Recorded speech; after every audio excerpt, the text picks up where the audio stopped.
ያልተሳካ የሚባል ጊዜን በሲግናል ኢዱና ፓርክ እያሳለፈ የሚገኘውን የጁድ ቤሊንጋም ወንድም የሆነውን ተጫዋች ጆብ ቤሊንጋምን ለማስፈረም በሚደረገው ጥረት ክሪስታል ፓላስን በመብለጥ እንግዲህ ማንቸስተር ዩናይትድ በንቃት እየተንቀሳቀሰ እንደሚገኝና አሁን ባለው ወቅት ሁኔታ ተጫዋቹን ለማግኘት የሚደረገውን ፍክክር እየመሩ እንደሚገኙ ኮት ኦፍ ሳይድ ዘግቧል። የቤሊንጋም ታናሽ ወንድም የሆነው ሌላው ቤሊንጋም ጆብ ቤሊንጋም በእንግሊዝ ሁለተኛ እርከን በሚሰጠው የክለቦች የውድድር መድረክ ሆኖ በሻምፒዮንሺፕ ክለብ ሰንደርላንድ ቤት በጣም አመርቂና አስደናቂ የሚባል እንቅስቃሴን በማድረግ ቡድኑ ወደ ፕሪሚየር ሊግ እንዲያድጉ ትልቅ አስተዋጽኦ ካበረከቱና የግል አቅማቸውን ካሳዩ ተጫዋቾች መካከል አንዱ እንደነበር የሚታወቅ ጉዳይ ነው። በሬጂስ ሌብሪሰር ማለት ነው። ግን በክለቡ ጸንቶ እንዳልቆየ ይታወቃል። እንደምናስተውሰው ዌምብሌ ላይ ሼፊልድ ዩናይትድን አሸንፈው ነው ሰንደርላንድ ሶስተኛው ክለብ ሆኖ ሊድስና በርንሌይን በመከተል እንግዲህ ወደ ፕሪሚየር ሊግ የመጡት ማለት ነው። ታዲያ በዚህ ውድድር ዘመን በእንግሊዝ ፕሪሚየር ሊግ እንመለከተዋለን። የብዙዎች ግምት የብዙዎች ሀሳብ እንደነበር ይታወቃል። እሱ ግን የወንድሙን ፈለግ በመከተል ወደ ጀርመን በማቅናት የቡንደስሊጋውን ክለብ ቦሩሲያ ዶርትመንድን መቀላቀልን ምርጫው ማድረጉ የሚታወቅ ጉዳይ ነው። ያ ምርጫው ምን ያክል ትክክል ነው የሚለውን ለማየት ብዙ መጠበቅን አልጠየቀም።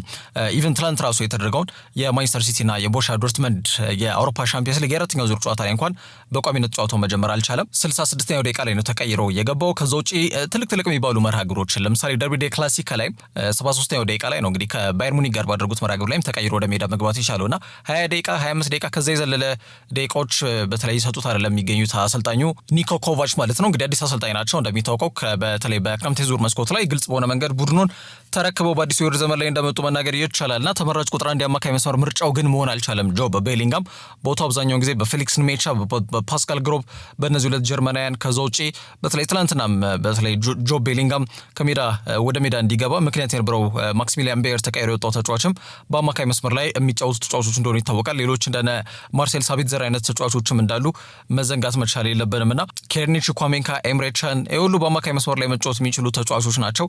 ስለዚህ ቦታው ፉክክር አለበት።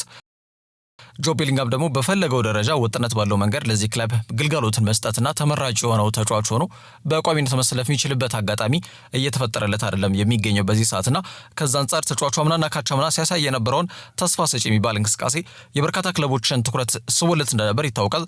ተጫዋቹ ላይ ትኩረታቸው ካረፉ ክለቦች መካከል አንዱ ደግሞ ማንቸስተር ዩናይትድ እንደነበር የሚታወቅ ጉዳይ ነው። ይህንን ጥሩ የወደፊት ተስፋ የሚጣልበት እንግሊዛዊ አማካኝ ወደ ዶርትመንድ ከማቅናቱ በፊት በተለይ በዛው በፕሪሚየር ሊጉ ጸንቶ እንዲቆይና ክለባቸው እንዲቀላቀል ለማድረግ ከፍተኛ ጥረት ቢያደርጉም ተጫዋቹ ግን በማንቸስተር ዩናይትድ እንደ ማንቸስተር ዩናይትድ ትልቅ ክለብ ውስጥ የመሰለፍን እድል አላገኝም በሚልና ከዛ በተጨማሪ ደግሞ ይበልጥ ወንድሙ በሄደበት መንገድ ተቃኝቶ ወንድሙ እዚህ ደረጃ ላይ ደርሷል። ስለዚህ እኔም በዛ መንገድ እንደሚታወቀው በርካታ ተጫዋቾች አቅማቸውን ለማሳየት የመሰለፍን እድል ለማግኘትና አቅማቸውን ለማዳበር ብዙ ጊዜ ወደ ጀርመን ያቀናሉ። ተመራጭ ከሚባሉ ክለቦች መካከል ደግሞ አንዱ ቦሩሲያ ዶርትመንድ ነው።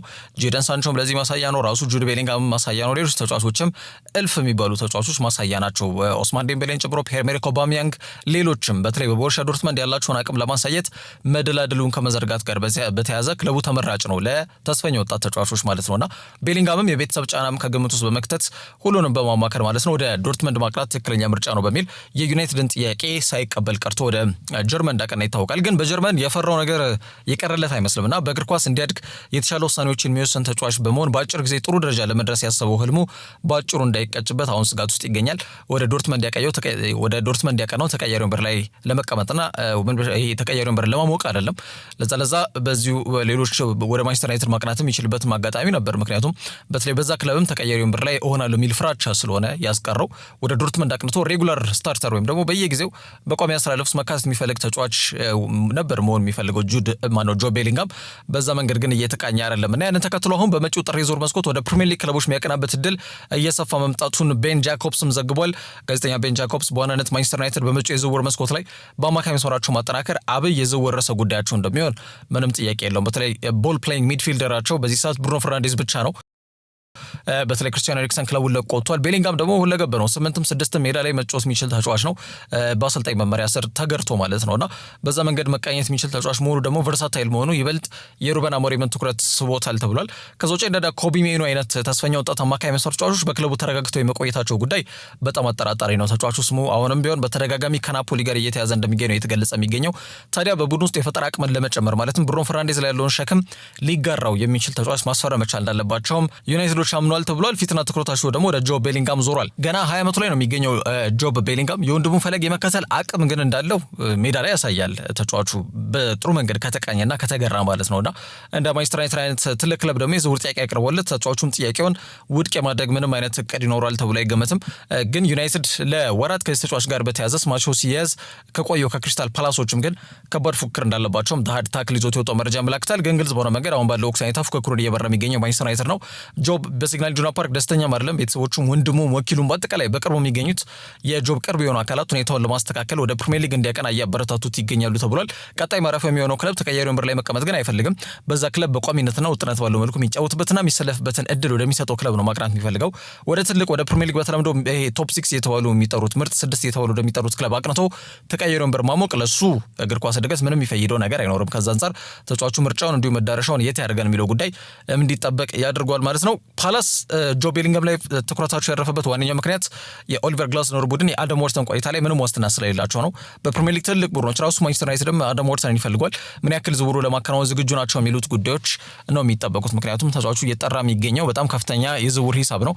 ሌሎች በርካታ ደግሞ ክለቦችም ተጫዋቹ ለማስፈረም ፍላጎት ስላላቸው ዩናይትድ ሰብሮ በመሄድ ተጫዋቹን የግሉ ያደርጋል የሚለው ጥያቄ እንደ ጥያቄ ቢነሳም ግን በተለይ ደግሞ ሞርተን ከዚህ ዓመት በዘለለ በክሪስታል ፓላስ ይቆያል ተብሎ ስለማይገመት በተለይ ጆብ ቤሊንጋም በተለይ ይህንን መስመር ይህንን ቦታ እንዲታካላቸው ፍላጎት አላቸው። ስለዚህ በውሰት ከዛም በቋሚነት ተጫዋቹ ማስፈረም በሚል አንቀጽ እንግዲህ የዝውውር ጥያቄ ለቦሩሲያ ዶርትመንድ ለማቅረብ ፍላጎት አላቸው ተብሎ የተገለጸ ይገኛል። በዋናነት ቤሊንጋምን እንግዲህ እንዲፈልጉ ምክንያት ያደርጋቸው ጉዳይ ያ ስለመሆኑ መናገር ይችላልና በአጠቃላይ ተጫዋቹ ወደ የትኛውም ክለብ ቢያመራ ያ ክለብ እንግዲህ ወርቃማ ክህሎትና ነገ ልክ እንደ ወንድሙ ትልቅ ደረጃ ላይ መድረስ የሚችል አቅም ያለው ተጫዋች በእጃቸው እንደሚያስገቡ መናገር ይችላል። ማንቸስተር ዩናይትድ የካሴሚሮ ቦታም በጣም ትልቅ ጥያቄ የሚነሳበት ነው። ተጫዋቹ ሁለተኛው አጋማሽ ላይ ሌላ ተጫዋቹ ነው እየታየ ይገኛል። የአቅም መዳከም ከእድሜ ጋር በተያያዘ የሚመጣ ነገሮች በግልጽ እየታዩበት ይገኛሉ።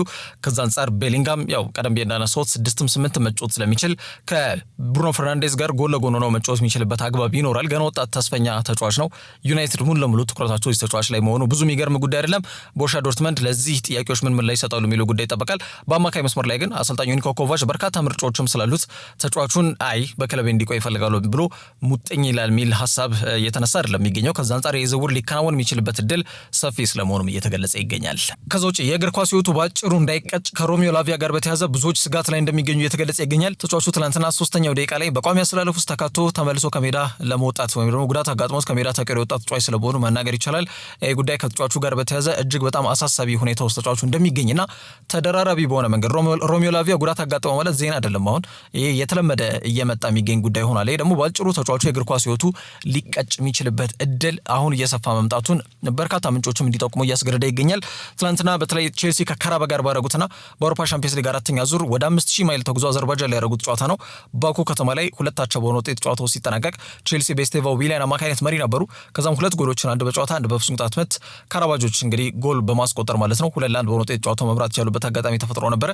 አሌያንድሮ ጋርናቾ ነው ተቀይሮ ገብቶ 53ኛው ደቂቃ ላይ የቼልሲን ያቻነት ጎል በማስቆጠር ቡድኑ ከጨዋታው 1 ነጥብ እንኳን ይዘው እንዲወጡ ያስቻለሽ ጎል ያስቆጠረው ማለት ነው። በዚህ መርሃ ግብር ላይ በአጠቃላይ ኤንዞ ማሬስካ በደንብ ተጫዋቾችን ሮቴት አድርገው ነበረ በዚህ መርሃ ግብር ላይ የተሰለፉት እንደነ ኤንዞ ፈርናንዴዝ እና ሞይሰስ ካይሴዶን እንኳን ላብነት ማለት ነው በአማካይ መስመር ላይ በተለይ ሳይሰለፉ ወይም ደግሞ በቋሚ ያስተላለፉ ሳይካተቱ ነበረ ጨዋታቸውን የጀመሩት። በአጥቂ መስመር ላይ እንደነ ታይሪክ ጆርጅ አይነት ተጫዋቾች ነበር በቋሚ ያስተላለፉ ውስጥ የገቡት። ስቴቫ ዊሊያንም የቋሚ ተሰላፊነትን እድል አይደለም ያገኘው ተቀይሮ ነበር የሚገባው።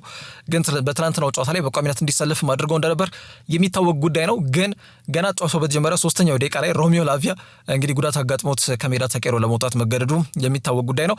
ተጫዋቹ ጉዳት እንግዳው አይደለም፣ ሁሌ ነው በቃ ጉዳት የሚያጋጥመው። ከወደቀ ጉዳት አለ ማለት ነው በቃ ሮሚዮ ላቪያ ጋር 2023 ነሐሴ ወር እንግዲህ ፊርማውን ለቼልሲ ካስቀመጠበት ጊዜ አንስቶ ተጫዋቹ በሁሉም ጨዋታዎች 62 ገደማ ጨዋታዎች አልፈውታል በጉዳት ምክንያት።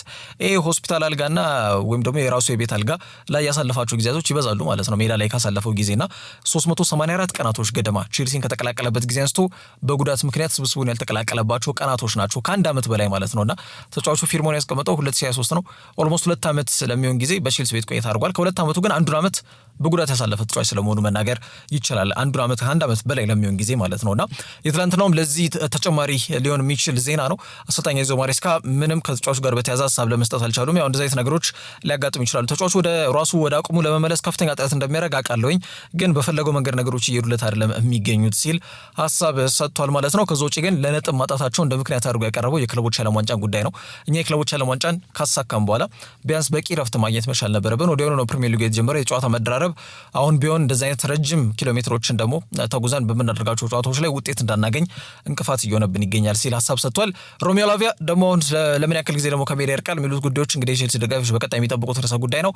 ይህ በእንዲህ እንዳለ ግን የእግር ኳስ ተንታኞች ከዛ በተጨማሪ ፐንዲቶች ወይም ደግሞ የጨዋታ አስተላላፊዎች እንዲሁም የቀድሞ የቼልሲ ሌጀንዶች በአጠቃላይ በተለይ ተጫውቶ ያለፉ እግር ኳስን በደንብ ጠንቅቀው የሚያውቁ ግለሰቦች በአጠቃላይ ከሮሜዮ ላቪያ ከዚህ ቤልጅየማዊ የተከላካይ አማካይ ተጫዋች ጋር በተያያዘ የእግር ኳስ ሕይወቱ ባጭሩ ሊቃጭ እንደሚችልና ጀምበሩ ከወዲሁ እያዘቀዘቀችበት እንደምትገኝ በተደጋጋሚ ሀሳቦቻቸውን ወይም ደግሞ የሚሰማቸውን ሀሳብ ያ እንደሆነ በግልጽ እየተናገሩ ይገኛሉ። ከዛ ውጪ መድፈኞቹ አርሰናሎች ናትናኤል ብራውን ላይ ያላቸውን ፍላጎት ምንም እንዳልቀዘቀዘና የሰሞነኛ የአውሮፓ ሻምፒየንስ ሊግ እንቅስቃሴውን እንዲከታተሉ መልማዮቻቸውን መላካቸው ተገልጿል። የሰሜን ለንደኑ ክለብ አርሰናል ፊታቸውን ወደ አይንትራክት ፍራንክፈርቱ የግራ መስመር ተመላላሽ የተከላካይ ስፍራ ተጫዋች ወደ ሆነው ናትናኤል ብራውን አዙሯል ተብሏል። የተጫዋቹን እንቅስቃሴና ሁነትን በቅርበት እየተከታተሉ እንደሚገኙ ነው የተለያዩ የስፖርት መገናኛ ብዙሃኖች ማምሻውን የዘገቡት ማለት ነው። ተጫዋቹ በተጠናቀቀው የውድድር ዘመን በሁሉም ጨዋታዎች 25 ጊዜ በመሰለፍ ለክለቡ ሶስተኛ ደረጃን ይዞ እንዲያጠናቁ ምክንያት እንደነበር ይታወቃል። የአውሮፓ ሻምፒየንስ ሊግ ቲኬትንም እንዲቆርጡ ካስቻሉ ግለሰቦች መካከል ስሙ ይጠቀሳል። የ2 ዓመቱ ጀርመናዊ ተጫዋች በዋናነት በቡንደስሊጋው መነጋገሪያ እየሆኑ ከሚገኙ ተጫዋቾች መካከል አንዱ ነው። ይህም በ22 ዓመቱ በአሰልጣኝ ዩሊያን ንግሊስማን ለሚመሩት ዴማንሻፍት ወይም ጀርመን ብሔራዊ ቡድን ለዓለም ዋንጫ ማጣሪያ ጨዋታዎች ላይ ጥሪ እንዲቀርብለት ማስችሎታል። ተጫዋቹ በቀጣይ እንግዲህ ሀገሩን በዓለም ዋንጫ ላይ መወከልም እድሉ ከፍተኛ ስለመሆኑ በብዙዎች እየተገመተ ጉዳይ ነው። በተጠናቀቀው የክረምት የዝውውር መስኮት ተጫዋቹን ለማስፈረም ኤሲ ሚላኖች ጥረት ቢያደርጉም ሳይሳካላቸው መቅረቱ አይዘነጋም። ተጫዋቹ በዶቼ ባንክ ፓርክ እስከ 2030 የሚያቆይ ውል መፈረሙ ይታወቃል። ባሳለፍነው የካቲት ወር ላይ ማለት ነው። ባሳለፍነው ዓመት የካቲት ወር ላይ ተጫዋቹ ከጥቅምት ወር የሀገራት የዓለም ዋንጫ ማጣሪያ በፊት በተደረጉ ጨዋታዎች በሙኒክ 3-0 ሲረቱና ከዛ ፊት በሻምፒየንስ ሊግ የቱርኩን ክለብ ጋላታሳራይን 5-1 በሆነ ሰፊ ውጤት ሲረቱ ተጫዋቹ ሲያሳይ የነበረው እንቅስቃሴ የብዙሃኑን ቀልብ እንደሳበ መናገር ይቻላል። አርሰናል የተጫዋቹ ጥብቅ ፈላጊ መሆናቸው ታወቀ እንጂ ማንቸስተር ሲቲም ሪያል ማድሪድም የተጫዋቹ ሁኔታ በቅርበት እየተከታተሉ እንደሚገኙ ነው መረጃዎች በስፋት የሚጠቁሙት።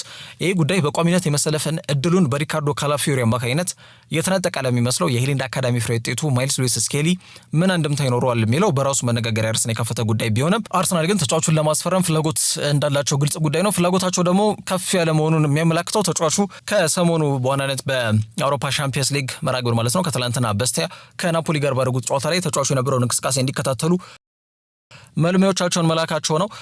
ከሉዊስ ስኬሊ ጋር በተያዘ ያው ግልጽ በሆነ መንገድ ተጫዋቹ ያለው አቅም ይታወቃል። ቦል ኬሪንግ ፕሮግሬሲቭ ኬሪስ የሚሉት ኳስን ሳይነጠቅ ብዙ ሜዳ ካሉ የግብ ዕድሎችን መፍጠር ላይ ለየት ያለ ጥሩ ተሰጥኦ እንዳለው ቢታወቅም ከቅርብ ጊዜ ወዲህ ግን በሚሰለፍባቸው ጊዜያቶች ላይ በጣም ግዴለሽነት በተሞላበት መልኩ በቀላሉ ኳስን የሚነጠቅባቸው አግባቦችና ቡድኑ ጫና ውስጥ ሲገባ በተደጋጋሚ ተመልክተናልና ሚኬል አርቴታ በሁሉም ቦታዎች ላይ ቁልፍና ትከሻ ሊለካኩ የሚችሉ ጥራታቸውን የጠበቁ ተጫዋቾች እንዲኖሩ ይፈልጋል ተብሏል።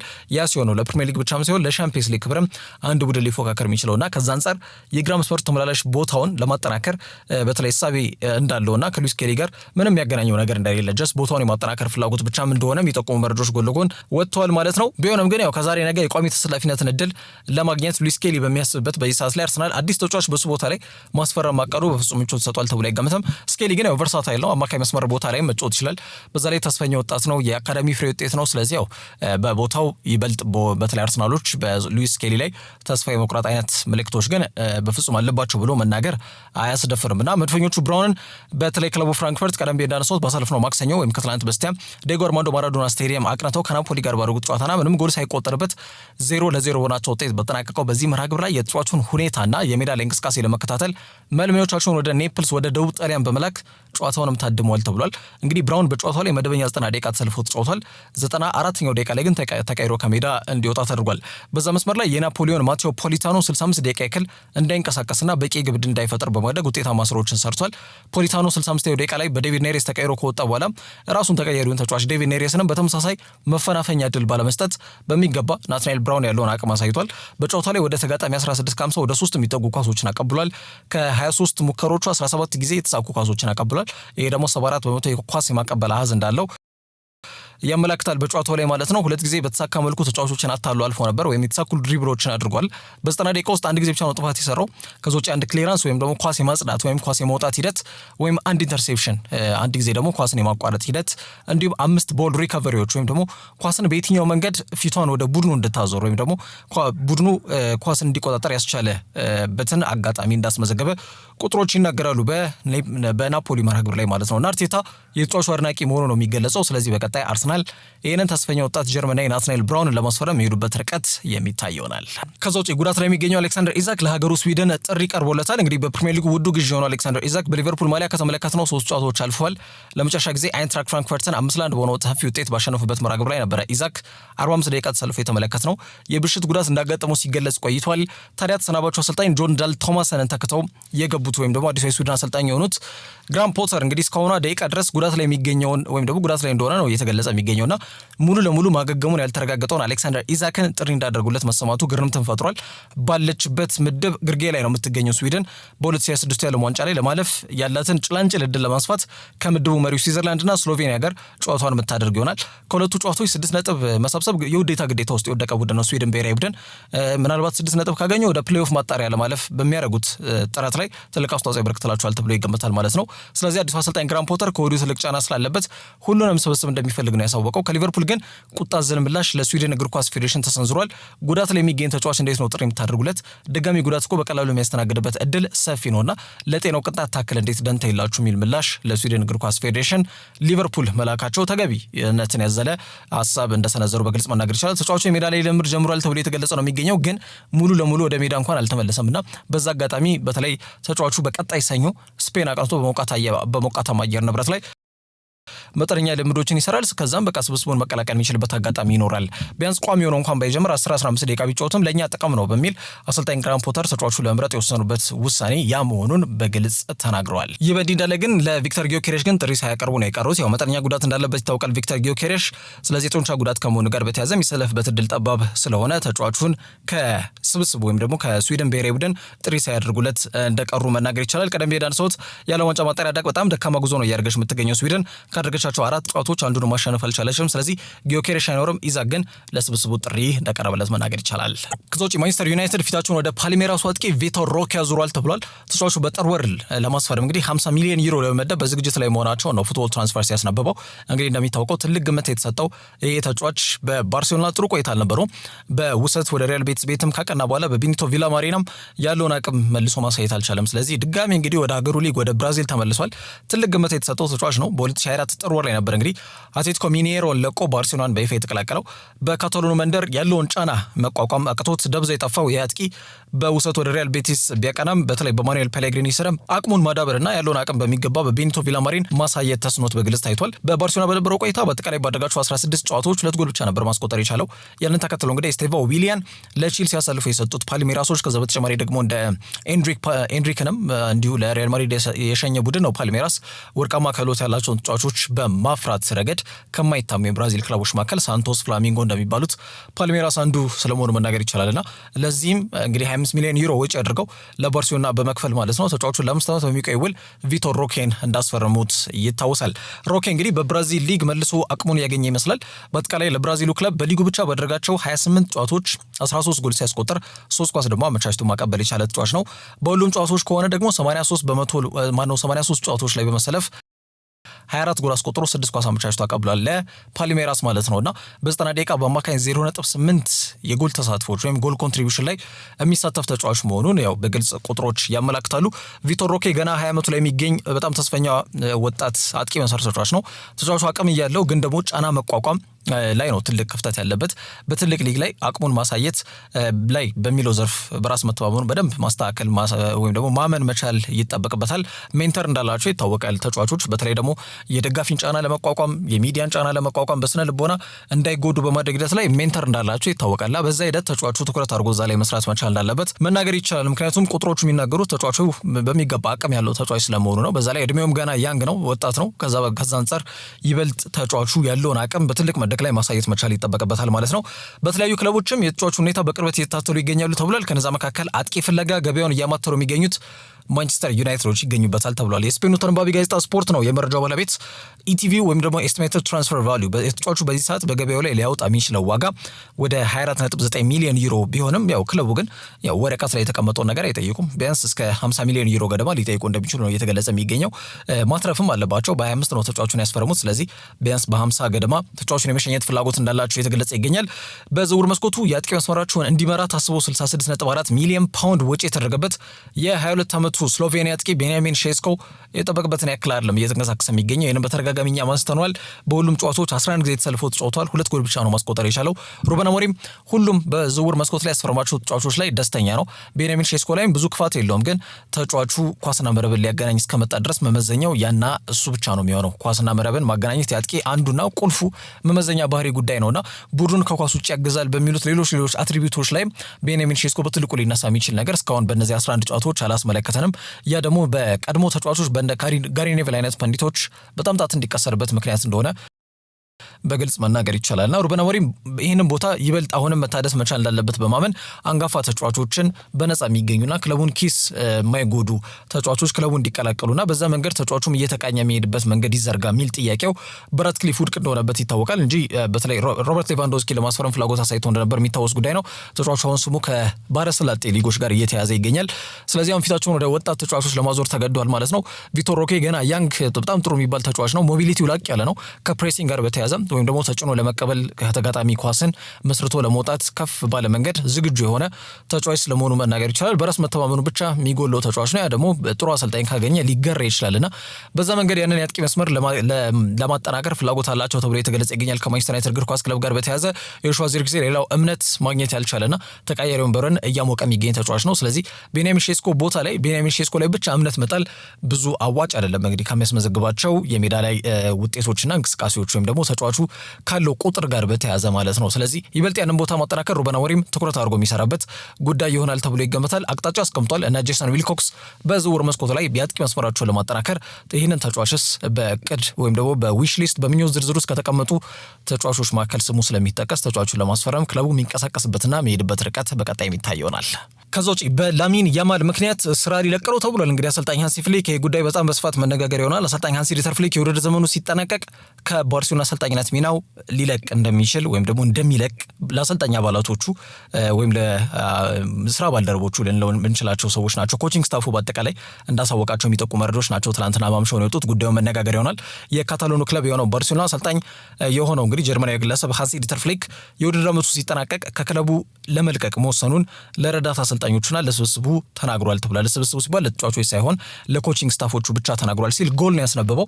ጀርመናዊ አሰልጣኝ ሃንሲ ዲተር ፍሊክ በክለቡ ቆይታ እጅግ በጣም መሰላቸቱንና የመዳከም ስሜት የተሰማው እንደሚገኝና በቡድን ውስጥ ባለው ሁኔታ ተስፋ እንደቆረጠ ነው የጎል ዘገባ በዝርዝር የሚያመላክተው። የፍሊክ ቅሬታ ዋና ማዕከል ደግሞ በክለቡ ወጣት ኮከብ ተጫዋች ላሚን ያማል ዙሪያ ነው ተብሏል። እንዴት ተጫዋች የአሰልጣኝ መሰላቸት ምክንያት ሆናል? ዞም ጥሩ አቅም እያሳየ የሚገኝ ተጫዋች ተብሎ ሊነሳ ይችላል። ጉዳዩ ግን ወዲህ ነው። የቅሬታ ዋናው መንስኤ ፍሊክ ከቦርዱ በቂ ድጋፍ ማጣት አንደኛው ነው። ማለትም በዝውውር መስኮት ክለቡ በስፋት በንቃትም አለመንቀሳቀስ፣ ከዛ ውጭ የሚያስፈርማቸውን ተጫዋቾችም ለማስመዝገብ በጣም ብዙ ጊዜ ይፈጅበታል። ያ ደግሞ አሰልጣኙ ባሰበው የጨዋታ መንገድና ቅርጽ ውጤቶችን እንዳያገኝ እንቅፋት ይሆንበታል ማለት ነው። የአንድ ጉዳይ ነው። ሁለተኛው የበርካታ ስብስብ ውስጥ ባርሴሎና ውስጥ የሚገኙት ተጫዋቾች አብዛኞቹ የአመለካከት መለወጥና ለራሳቸው የሚሰጡት ግምት ወይም ይሄ አቲቲዩድና ኢጎ የምንለው ነገር ማለት ነው እሱ በጣም አስጨንቋቸዋል ተብሏል። በተለይም ደግሞ በ18 ዓመቱ ላሚን ያማል የዲሲፕሊን ጉዳዮች ዙሪያ ክለቡ ያለው ይሄ ለዘብተኛ አቋም ቅሬታቸውን ይበልጥ አባብሶታል ተብሎ ነው እየተገለጸ የሚገኘው። አሰልጣኙ ላሚን ያማል ቀደም ሲል የነበረው ትህትና፣ ቀደም ሲል የነበረው የባለሙያነት መንፈስ፣ ቀደም ሲል የነበረው ፕሮፌሽናሊዝም ግልጽ በሆነ መንገድ እግር ኳስን የሚያከብርበት አሰልጣኙን የሚረዳበት መንገድ አሁን ሙሉ ለሙሉ እርግፍ አድርጎታል ተብሎ የተገለጸ ይገኛልና ይሄ ሬድ ፍላግ ነው። ይሄ አሳሳቢ ጉዳይ ነው። በተለይ ደግሞ ለአሰልጣኝ ማለት ነውና አሳስቧቸዋል ተብሎ የተገለጸ ነው የሚገኘው። ሃንሲ ዲተር ፍሊክን የክለቡ አመራሮች ወጣቱን ኮከብ ተጫዋች በተመለከተ የሚፈጸሙትን ልዩነቶች ማለትም የተጫዋቹን ፍላጎቶች ሁሉ መሟላት መቻል አለበት በሚል አቅጣጫ ተቀምጦበታል። በነገራችን ላይ ሃንሲ ዲተር ፍሊክ ላይ በቡድን ውስጥ ልዩነቶችን ይፈጥራል የሚል ግን ቅሬታ አለው። እሱ በአንድ ክለብ ውስጥ ሁሉም ተጫዋቾች ለጋራ ስኬትና ለጋራ ውጤታማነት የራሳቸውን ጥረት ያደርጋሉ የሚል መርህን እያፈረሰ እንደሆነ ነው የሚያምነው ሃንሲ ዲተር ፍሊክ። ለአንዳንድ ተጫዋቾች ለአንዳንድ ተጫዋቾች እንጀራ እናት የሆነ ትሪትመንት በክለብ ውስጥ አስፈላጊ እንዳልሆነ ግልጽ ጉዳይ ነው። በተለይ ደግሞ ያማል የሕክምናና የስልጠና ጉዳዮችን በአግባቡ ባለመከታተሉ ምክንያት የአፈጻጸም መጓደልም በግልጽ እየታየ ይገኛል። ፍሊክ ለተጫዋቾች ሁሉ ተመሳሳይ የቅጣትና የዲስፕሊን ህግ እንዲኖር ይፈልጋሉ። ነገር ግን የያማል ጉዳይ ከሌሎች ተጫዋቾች በተለየ ሁኔታ እየታየ ይገኛል። ይሄ ደግሞ በክለቡ የመልበሻ ክፍል ውስጥ ልዩነቶችን ወይም መከፋፈልን ፈጥሯል ተብሏል። በተለይ በክለቡ እንደ ቁንጮ የሚታይ ተጫዋች ነው ያማል። እርግጥ በክህሎት አለው፣ ምንም ጥያቄ የለውም። ግን በዛ መንገድ እንዲገራ ክለቡም እያገዘው እንዳልሆነ ግን በግልጽ መናገር ይችላል። ይሄ ከመጋረጃ ጀርባ ተስፈኛ ወጣት ላሚን ያማል ማንም እንዳይናገረው የሚል ቀጭን ትዕዛዝ፣ የትኛውም ጨዋታ ላይ እስከ 90 ደቂቃ ድረስ ይጫወት የሚል ትዕዛዝም ወርዶበት ሊሆን ይችላል። ምናልባት አንዳንዴ ከታክቲካል ጉዳዮች ጋር በተያያዘ ተጫዋቹ መቀየር የሚፈልግባቸው ሁኔታዎችም ካሉ አይችልም ማለት ነው ሃንሲ ፍሊክ። ደግሞ ከላይ ከቦርዱም ጫና እንዳለበት በግልጽ አመላካሽ ጉዳዮች ናቸውና አሰልጣኝ የማዘዝ፣ አሰልጣኝ የመገሰጽ፣ አሰልጣኝ የመቆጣጠር አለፍ ሲል ደግሞ ሜዳ ላይ ተጫዋቹ የሚያሳየው እንቅስቃሴ ደካማ ከሆነ እንግዲህ ተቀይሮ ከሜዳ ላይ እንዲወጣ የማስቻል አይነት ስልጣን ሊኖረው ይገባል። ግን አይደለም እየሆነ የሚገኘው። ተጫዋቹ ማለትም ላሚን ያማል እንደ ልቡ እንዲጫወት አሰልጣኙ ማንም ይሁን ማን ካጮት መንገድና መመሪያውን ለያማል ምቹ እንዲሆን የማድረግ ግዴታ እንዳለበት ነው የተገለጸ የሚገኘው። ተጫዋቹ በአሰልጣኙ አጮት መንገድ ሳይሆን መቃኘት ያለበት አሰልጣኙ አጮት መንገድ በላሚን ያማል አጮት መንገድ ነው መቃኘት ያለበት የሚል መመሪያ የመከተል ግዴታ አለበት ተብሎ የተገለጸ ይገኛል። ያ ፍሊክ በካታሎን መንደር ያሰቡት የረጅም ዓመት ፕሮጀክት ባጭሩ ሳይቀጭ እንዳይቀር የሚያስገድድ ጉዳይ ስለመሆኑ መናገር ይችላል። ምንም እንኳን የፍሊክ ክለቡን የመልቀቅ እቅድ ያልተጠናቀቀ ውሳኔ ነው፣ በግልጽ የተናገሩት ነገር የለም። በክለቡ ውስጥ የተፈጠረው ይሄ ውስጣዊ ውጥረት ግን በአሰልጣኙና በክለቡ አመራሮች መካከል ትልቅ ልዩነት መኖሩን ግን በግልጽ የሚያመላክት ጉዳይ ነው።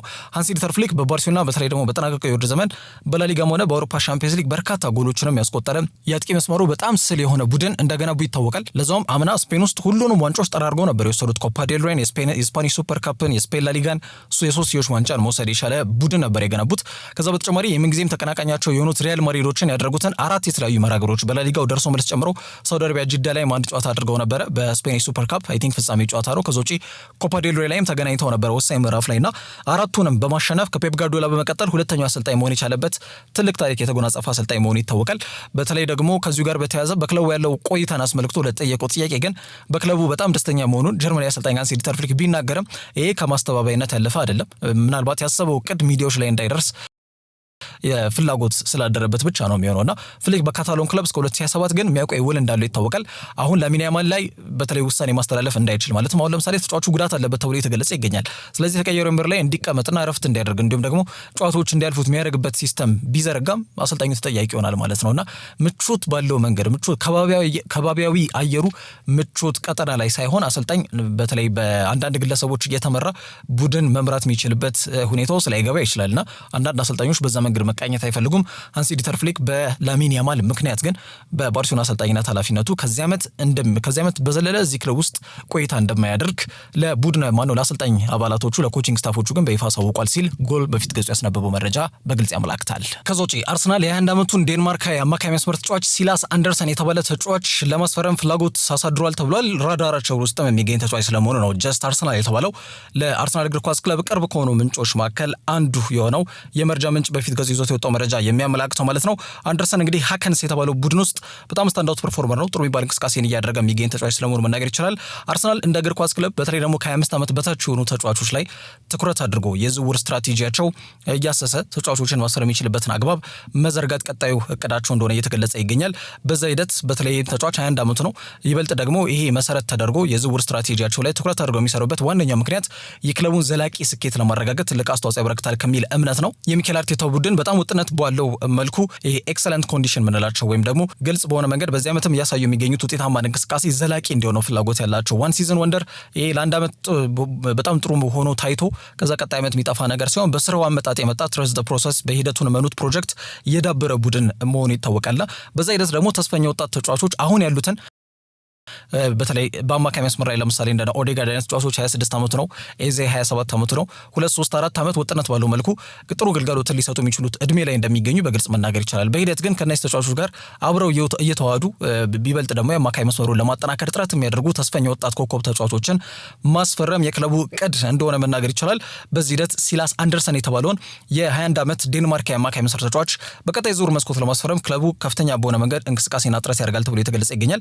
ዘንድሮ ሃከን የተባለው ቡድን ኮንፈረንስ ሊግ እየተሳተፈ ይገኛል። ኮንፈረንስ ሊግንም እንዲያገኙ ወይም ደግሞ የመሳተፍን እድል እንዲያገኙ በጣም ስታንዳርድ ፐርፎርመር ወይም ደግሞ በወጥነት ባለው መንገድ በየጨዋታው ጥሩ እንቅስቃሴ ሲያደርግ የነበረ ተጫዋች ስለመሆኑ ነው እየተገለጸ የሚገኘው ማለት ነው። ተጫዋቹ በዚህ ሰዓት በተለያዩ የበርካታ ክለቦች አይን ውስጥ መግባት አለመቻሉ እንዲሁም ደግሞ አርሰናል ያላቸውን የንስር አይን ይታወቃል። ከቬንገር ጊዜም ጀምሮ ሪክሩትመንት ቲማቸው ወይም ደግሞ የምልመላ ሂደታቸው በጣም ጠንካራ እንደሆነ ይታወቃል። በዛ ሂደት ይህንን ተጫዋች አይናቸው ውስጥ ወይም ራዳራቸው ውስጥ ገብቷል ተብሎ የተገለጸ ይገኛልና ተጫዋቹን ለማስፈረም ምናልባት በጥር የዝውውር መስኮት ላይም ጥረት ሊያደርጉ የሚችሉበት አግባብ እንዳለ ነው እየተገለጸ የሚገኘው። ከፍተኛ የዝውውር ሂሳብ የማይጠይቅ ግን ደግሞ ጥሩ አቅም እንዲሁም ደግሞ በሂደት ከቡድኑ ጋር ተዋህደው ውጤታማ እንቅስቃሴ ማድረግ ይችላሉ ተብሎ እምነት የጣለባቸውን ተጫዋቾች ላይ ክለቡ አርሰናል ትኩረት አድርጎ እየተንቀሳቀሰ ይገኛል።